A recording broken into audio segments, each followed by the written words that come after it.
Famille, j'espère que ça va. Désolé, j'ai pas fait de story aujourd'hui, mais je vais en faire une belle. Pourquoi? Parce que là, j'ai passé la dernière heure en vocal sur mon Discord et on parlait de conneries, d'anecdotes, etc. Puis à un moment donné, on parlait d'un truc et je leur dis, mais l'histoire des 700 € de sushi, je vous l'ai déjà raconté. Et je pense on était au moins peut-être 150, 200 sur le vocal. Ils me disent tous, non, c'est quoi cette histoire? Et je vous ai jamais raconté l'histoire des 700 € de sushi, frère. Donc là, voilà ce que je vais faire. Comme j'ai parlé comme un dingué, et avant j'avais fait une vidéo dans la voiture, je vais aller boire un coca, fumer une cigarette et je viens vous faire la story, vous avez pété un câble. Donc je dédicace cette story, bon déjà à vous tous, là la famille c'est la base, mais c'est ma famille sur Discord qui m'ont fait penser à cette story qui va être débile. Tu sais, c'est fou parce que dans toutes les histoires que je vous ai sorties en story, j'y ai jamais pensé à celle-là.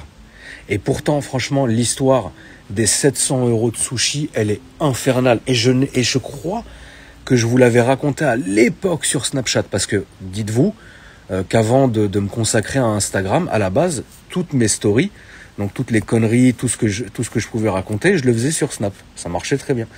Bon, après, voilà, j'ai lâché parce que ça suffit. Quelque part, t'as pas le temps de faire 3 choses en même temps. Mais alors, cette histoire-là, elle est quand même elle est effroyable, cette histoire-là. Alors déjà, faut savoir que ça partait déjà d'une date. Moi, j'avais une date avec une meuf, bon, mesquina, tu vois. Elle avait un œil qui jouait au billard et l'autre qui comptait les points. C'est-à-dire, tu ne sais pas où la regarder. T'étais comme ça, est-ce elle te regarde et tu regardes comme ça. C'est étrange. On fait la date, elle vient à la maison et tout, et elle me dit, qu'est-ce que tu veux manger? Moi, je dis voilà, je m'en fous. La vérité, je m'en fous. Je m'en fous. Elle me dit, moi j'aimerais des sushis et tout. Et moi je vais vous dire la vérité, la famille, les sushis j'aime pas vraiment ça. Ça veut dire que je vais en manger peut-être 2-3 fois par an. Et encore, c'est parce qu'il y en a. Tu vois ce que je veux dire? Je suis pas du tout le délire. Frérot, je suis galbé comme un porc. Je me suis pesé ce matin 82 kilos, frère. Quelque part, tu te dis, il y a un problème. Donc, manger des sushis, bon, après c'est très bien. Mais j'ai été traumatisé, moi, par mon ex. Oh, et que Dieu nous préserve d'elle. Audrey, frérot, elle mangeait que des sushis tout le temps. Tu sais, il y a eu une vraie mode, à l'époque, frérot, je te parle de ça, il y a eu une vraie mode sur les sushis. C'est-à-dire, tout le monde voulait des sushis. Moi, j'ai vu le truc arriver, frérot, qu'est-ce que ça? Mais c'est quoi ça? Non, c'est pas pour moi. Et elle en mangeait tout le temps, maquis, avocat, crevettes, ça a été... Je me rappelle même si je me concentre, parce que c'était quand même il y a au moins 20 ans, ferme-la. Mais si je me concentre, je peux te sortir sa commande. Comment elle était énervante, sa commande en plus. Tout le temps, tu manges la même chose, bi. Bref, c'est pas la question, on s'en fout de ça. Quelque part. Donc arrive donc cette date, on est à la maison, elle dit je veux des sushis. Moi déjà, la tête comme ça, je dis vas-y, viens, on commande des sushis, tu vois. Elle me dit ok. Au même moment, j'ai mon frangin qui m'appelle, enfin quand je dis frangin, c'est le mec qui me vendait à l'époque mes voitures, tu vois. Il m'appelle à 21h, il me dit frère, descends, tu vas péter un câble. Et il faut savoir aussi un truc, à l'époque, je ne me déplaçais, alors je dis pas ça d'une manière arrogante, ferme-la. À l'époque, je ne me déplaçais jamais. Ça veut dire que les gens chez qui j'achetais mes voitures, ils savaient très bien le genre de voiture que j'achetais, et ils venaient en bas de chez moi direct avec la voiture pour me la proposer. Ça veut dire... moi, je vous ai déjà dit, j'étais comme Aviator quelque part.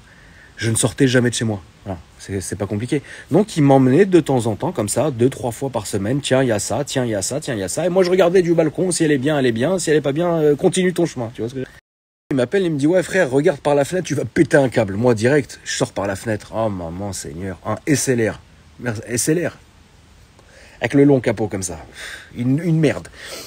Et j'avais jamais eu d'SLR, moi. Je vois la voiture, je fais maman, Seigneur, SLR quand même, tu vois.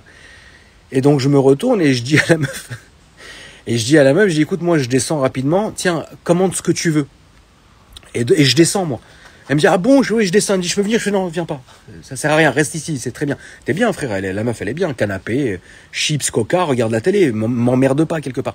Donc je descends et je vois le SLR. Il était magnifique, gris, intérieur rouge. Et je vois la voiture comme ça, et moi j'ai eu dans ma vie 2 SLR, celui-ci et un noir décapotable que j'avais eu par la suite. On commence à discuter de la voiture, etc. Le mec, je lui dis là, il faut absolument que j'essaye, frérot, c'est incroyable. Donc je monte dans la voiture, Et je commence à faire un tour. Maintenant, moi, je vais te dire la vérité. Même si dans ma tête, à la fin, je l'ai acheté, ferme-la, mais même si j'avais pas envie d'acheter la voiture, il fallait quand même que je me branle avec. Frérot, ça tombe un vrai bon samedi soir. Je me dis, je vais faire la moitié de Paris avec, c'est sûr. Je vais tout. Flandrin, avenue Victor Hugo, tous les cafés, le Scossa, je passe devant tout, les Champs-Élysées. J'ai tout fait avec la voiture. Et l'autre à côté, il savait que, il m'avait laissé faire, il était au téléphone, il gérait son business. La meuf m'envoie un message. Elle me dit quoi? Elle me dit, bon, ça fait longtemps, ça avait fait peut-être 45 minutes. Après, c'est pas bien. Je suis pas en train de te dire que je me suis bien comporté quelque part. Mais t'inquiète pas, c'est pas la question. Tu vois ce que je veux dire? Je lui envoie un message. Elle m'envoie un message, elle me dit, ouais, voilà, ça fait 45 minutes que t'es parti, t'es où? En fait, je peux pas me dépêtrer. Oui, j'ai mal agi. Quelque part, j'ai mal agi. Je l'ai laissé 45 minutes. Quelque part, oui, je m'excuse. Mais on s'en fout. Finalement, on s'en fout de ça. Bref, elle me dit, voilà, est-ce que je peux faire venir des amis à moi? Bon, là, tu m'emmerdes. Je lui dis non. Je lui dis non, tu peux pas faire. Ça veut dire déjà, c'est une date. Tu peux pas faire venir des amis à toi en plus. Ça veut dire, c'est pas la maison de ta mère. Je sais pas, je connais pas tes amis. La meuf, c'est la première fois que je la voyais. C'est lourd comme dossier. Tu vois ce que je veux dire? Je peux pas dire oui. Tu vois, donc je lui dis non. Elle me renvoie un message, elle me dit, bon, est-ce que je peux, au moins une personne, un ami à moi, c'est une bonne personne, c'est un bon gars, en plus il te kiffe, parce que moi j'étais déjà coté à l'époque sur Facebook, frère. Ah bah bien sûr. Vas-y, ramène ton pote alors. Voilà. Moi maintenant, écoute-moi, elle me dit ça, je lui dis ça, je dis, bon voilà, tu prends pas trop de risques, c'est pas méchant. Je continue la soirée, et à un moment donné, donc je viens en bas de chez moi, et je vois le taxi qui s'arrête, tu vois, avec le mec qui sort, franchement... Un mec bien propre sur lui, machin. Et tu sais, à l'époque, je vais vous dire la vérité, à l'époque, on s'habillait comme des menteurs. Ça veut dire que voilà, aujourd'hui, je suis en jogging toute la journée. Ça y est, j'ai plus rien à prouver quelque part. Mais à l'époque, on s'habillait tous, la vérité, hein, chemise, long manteau, chaussures à pointe. On était des gamins, frère. On devait avoir, je sais pas, peut-être 19 ans, 20 ans. On s'habillait comme des agents immobiliers alors que en vrai il y a rien, frère, tu vois ce que je veux dire. Bref, je le vois bien habillé, il sort comme ça, il passe de l'ESLR, il est garé, il sort du taxi, il passe et il monte, enfin tu sais, la meuf elle lui ouvrait, tu vois ce que je veux dire. Je dis bon, déjà ça me rassure parce que je dis bon, le mec il est quand même très propre sur lui, finalement c'est peut-être quelqu'un de bien, tu vois. Je continue donc à négocier et combien on se fait une partie de ping-pong dans la voiture qui dure 45 minutes encore en plus, tu vois. On arrive à dealer sur le prix. Donc le mec, attends, je lui dis au vendeur, je lui dis frérot, rien, viens, je t'appelle un taxi. Il me dit non, dépose-moi chez moi. Et Zeb, frère. Bon, au moment où il me dit dépose-moi chez moi, t'as un livreur qui arrive. Écoute-moi, je te jure, c'est vrai. Un livreur, c'était pas un... Ne crois pas, c'est le livreur Uber Eats ou Deliveroo, il sort son petit truc, il sort son sac. Écoute-moi bien. Le livreur qui arrivait, j'avais l'impression, il revenait d'expédition. Tellement il y avait des sacs partout. Et je vois le livreur arriver. Et je fais, bon, c'est chelou, putain. Et pourtant, à l'époque, j'étais le seul habitant de l'immeuble. Donc je me dis, chez qui il va quelque part? Mais je me suis dit, bon, j'ai pas tout de suite tilté, tu vois. Je me suis dit, je sais pas, peut-être, j'en sais rien, tu vois. Donc on décolle, je vais livrer, je vais déposer mon pote à Neuilly. Sur le chemin, la meuf, elle m'appelle, elle me dit, ouais, t'es là quand? Je lui fais, bah là, voilà, je dépose mon pote dans 5 minutes et tu me laisses 15 minutes, je suis à la maison. J'avais que de Neuilly, le bois de Boulogne à traverser, j'étais à la maison, à Porte de la Muette, tu vois, c'est très rapide. Je dis, pourquoi? Elle me dit, non, parce que voilà, faut juste payer la commande. Je dis, ah bah oui, c'est vrai, je suis bête, tu vois. Donc je dis, bah j'arrive, tu vois. Et à l'époque, il y avait pas tu pouvais pas faire sur ton téléphone, ça veut dire, tu appelais le restaurant, tu faisais ta commande et il livrait le mec et tu payais le mec, tu vois ce que je veux dire. Il n'y avait pas comme aujourd'hui où c'est débité directement sur Uber Eats ou Deliveroo ou Zebinomok, tu vois. À la fin, avant, tu devais payer physiquement. Donc moi, je dis, ok, c'est vrai que j'avais oublié, je lui avais ni donné d'argent, et c'est pas elle de payer, tu vois. Donc là, j'arrive en bas de la maison, je vois, c'est le même livreur. Je dis, c'est qui celui-là, frère? Qu'est-ce que c'est? Il a nourri un régiment, Zebbi. J'arrive avec le SLR, je suis frais dans ma tête, ça y est, je suis en SLR, j'ai même plus envie de parler aux gens. Donc j'arrive avec le SLR, frère, je descends, je vais voir le livreur, bonjour, ça va? Il me dit, oui, ça va, et vous? Je fais, ouais, ça va, machin. Il me dit, bon, bah moi, ça va, mieux que vous, en tout cas. Je dis, mais pourquoi? Il me dit, parce que c'est pas moi qui vais payer cette commande. Et là, je dis, comment ça? Il me dit, bah 680 €. Regarde, t'as pas compris. 680 € de sushi. Je lui dis, frère, là, il y a un vrai problème, il faut que j'aille retirer, frère. J'avais même pas, moi, je devais avoir à l'époque, je sais pas, peut-être 300, 400, 600 €, 680 € de sushi. Le mec, il me dit quoi? Il me dit, moi, je peux monter avec vous. Je dis, bah, bien sûr, mon ref. Attends, maintenant, il monte avec moi, le livreur, dans la voiture. On va retirer avenue Victor Hugo. Je lui retire, donc je lui donne les 700 euros. Je le redépose à son scooter. Je monte chez moi maintenant. Regarde la scène que j'ai trouvée. Je monte à la maison. Et moi, à l'époque, je rentrais par la cuisine parce que j'avais un grand appartement divisé en deux. Donc moi, ma partie, tu ne pouvais rentrer que par la cuisine. Je rentre la cuisine, le truc, les machins. J'entends déjà les rires et les... Je dis, bon, au moins, ils s'amusent, tu vois. J'ouvre la porte et moi j'avais tu avais le salon, enfin tu avais l'entrée, le salon et la chambre. Et je rentre, donc ils sont dans le salon les deux. C'est pas l'autre, elle avait allumé mes bougies, frère. Et moi je suis un vrai bougiste. C'est-à-dire que j'ai eu des bougies à la maison que j'ai jamais allumées de ma vie, que j'allumerai jamais. Mais je sais que c'est des bougies que j'aime. Tu vois ce que je veux dire? Elle avait allumé les bougies maintenant. C'est énervant. Chandelle et tout. Et je vois, putain, les sacs, partout. Et, frérot, un buffet. Elle m'a fait un buffet. Le buffet de courte paille, frère. Elle m'avait fait un buffet à la maison, comme ça. J'arrive, tu sais, je lui dis, putain, je savais pas qu'on était 50. Elle me dit, non, bon, on avait faim, bon, c'est vrai. Bon. Et je lui dis, mais tu as allumé les bougies. Elle me dit, ouais, bon, c'est plus sympa. Je dis bonjour au mec. Mec très gentil, ça va, ouais, ça va. Je m'assois. Je dis, je peux manger ou... frère, des sushis dégueulasses. Je te dis la vérité, je vais pas te mentir. Moi, j'aime pas. Voilà, ça veut dire que j'aime de temps en temps. Mais pour moi, des sushis, c'est comme je te l'ai dit, une fois tous les 3 ou 4 fois par an, grand maximum, quand vraiment il y a que ça. Tu vois ce que je veux dire? Après, je sais qu'il y a des vrais aficionados du sushi. On s'en fout. Je commence, comme ça. Et je la regarde, je dis, t'attends plus personne là, parce qu'on n'est que 3, c'est malaisant, le mec je le connais pas. Et à la base c'est une date. Et attends, et plus on est là, plus je me rends compte que la meuf en fait, elle était en date avec le mec. Mais c'est quoi ça? Oh, je suis pas un bébé, je sais reconnaître quand une femme elle est en date avec quelqu'un. Maintenant, tu me ramènes qui tu veux, je sais à la manière de se comporter, à la manière de parler, à la manière de machin, je sais quand t'es en date ou quand il y a rien. Putain, moi elle me calculait même plus. Elle était que sur l'autre qui venait d'arriver. J'ai dit, mais en fait, elle faisait une date dans la date. Et aux frais du tonton, quelque part. Donc moi, je me dis, mais attends, c'est infernal, parce que au final, c'est moi qui va me faire baiser réellement. Et je dis, mais vous vous connaissez depuis longtemps et tout. Il me dit, bah non, on s'est rencontrés il y a une semaine, on parle depuis une semaine, bah je me suis dit que ça serait l'occasion. J'ai dit, mais quelque part, quelle occasion, enfin, qu'est-ce qu'on va faire un plan à 3? Enfin, vous êtes là pourquoi finalement? Putain. Et donc on commence à discuter, puis moi à un moment donné, je me dis, bon, ça y est, on a mangé, on a rigolé, bon, la suite, quand est-ce que tu pars, frangin? Elle me dit, ah non, bah non, venez, on sort, on va en boîte. Ah bah non, frérot, moi non. Non, ça y est, non. Et là, la meuf, elle me regarde, elle me dit, mais oui, Akram, tu prends une belle table, sale pute, va. Tu crois que je vais prendre quoi, moi, frère? Je sais, toi, tu vas prendre la porte, frère. Attends, donc je regarde la meuf, je dis, mais hors de question. Jamais de la vie, frère. Alors que c'est vrai qu'à l'époque, quand même, j'étais quand même à droite, à gauche. J'allais en boîte, je sortais beaucoup, tu vois. Mais c'est pas amusant pour moi parce que je ne buvais pas. Et donc, c'était un calvaire pour moi. Les boîtes, c'était vraiment un calvaire. Et même dans la vidéo avec mon ancien garde du corps, qui est sur YouTube, que vous avez regardé, même mon garde du corps disait à l'époque à Akram, oui, il allait en boîte, mais il s'ennuyait parce qu'il buvait pas. Donc il déposait ses copains, il prenait les tables, il revenait les chercher après. Ça y est, je vais pas faire ça avec elle. Elle me dit non, mais viens avec nous et tout. Je dis non, mais j'ai même pas envie. Moi, ça m'angoisse grave. Tu vois ce que je veux dire? Moi, je m'étais projeté. Je me suis dit attends, on va faire une petite soirée. Voilà, qu'est-ce que tu m'as cloqué l'autre mec, tu vois? Après, il était gentil, Mskin. C'est pas la question. Mais bon, on va pas. Je veux pas moi ça. Bref. Elle me dit non, bah voilà, bah venez, on va au moins prendre un verre. Moi, je dis écoute, j'ai même pas envie de prendre un verre. En fait, moi, j'étais pas dans cette optique-là. Hein, tu m'as compris dans quelle optique on était. Le verre n'était pas prévu au planning, tu vois. Bon, à un moment donné, ils se chauffent les deux, ils disent, bon, bah, venez, nous, on va à Saint-Germain, viens si tu veux. Bon, bah, prends la meuf, vas-y, frère.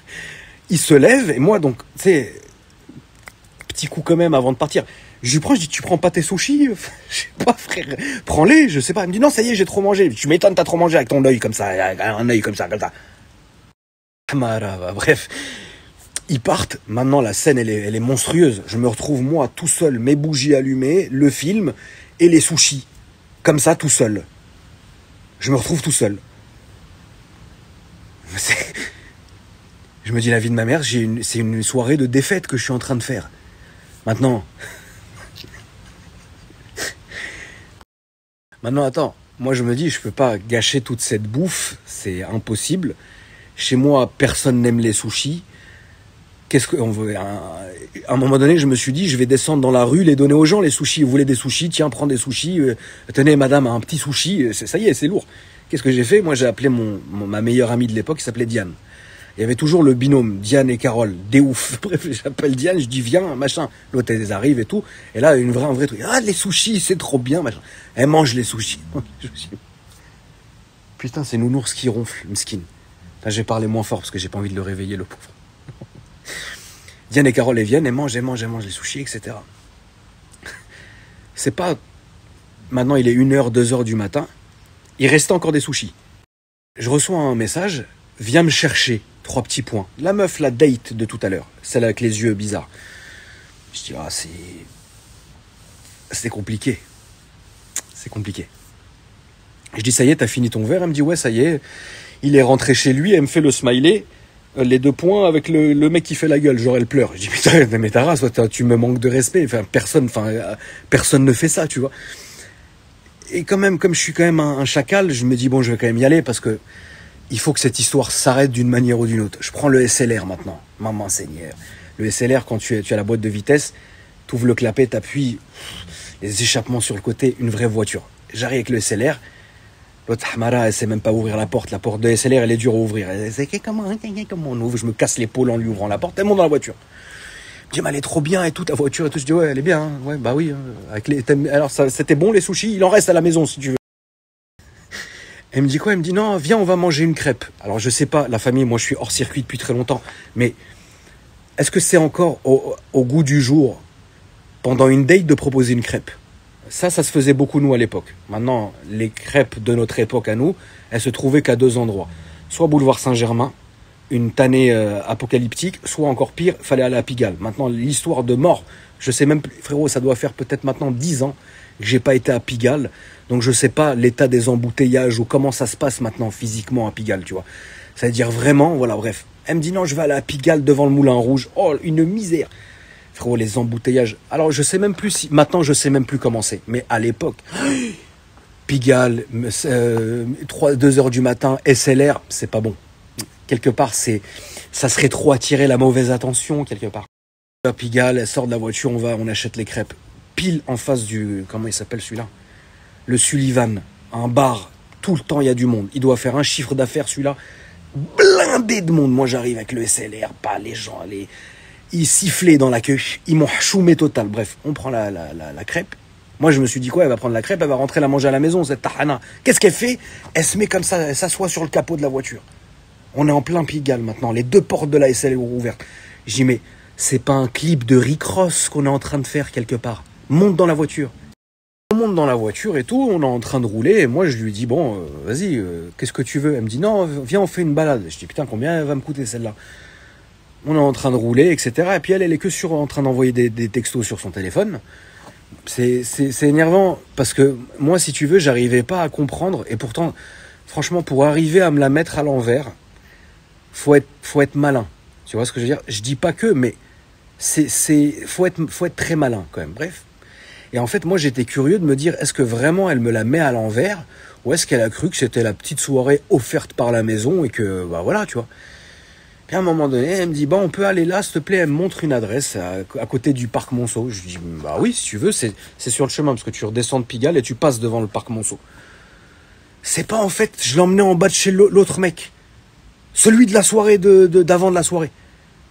Je disais, mais qu'est-ce qu'il fout là, Zebbi? Il me dit, bah il habite là. Attends, l'histoire. Je me gare, moi, je suis choqué de l'histoire. Le mec, il sort, elle ouvre la porte, il me dit, bon, bah, Akram, c'était cool de t'avoir connu, merci de me l'avoir ramené, hein. Putain, salope, moi, je t'ai rempli le ventre toute la soirée, je t'ai pavané en SLR, et merci de me l'avoir ramené. Elle a refermé la porte. Déjà, lui, il a niqué en mon honneur grâce à moi. Et je suis resté dans la voiture, comme ça. J'ai fumé une cigarette dans la voiture, et je réfléchissais, je me dis, qu'est-ce qui vient de se passer? Qu'est-ce qui vient de se passer physiquement dans l'univers? Qu'est-ce qu'il y a eu? J'ai pas compris. Je suis rentré à la maison, un défaitiste. Un défaitiste. Je suis arrivé, Je suis arrivé à la maison, il y avait Diane et Carole, elles étaient en train de regarder la télé, elles m'ont dit alors ça va Chou? Je dis non ça va pas, Chou il va pas bien frère. La chouma totale cette soirée. Du coup la tête de Wham ça m'a donné envie de manger des sushis frère. Enfin bref, dormez bien la famille je vous dis.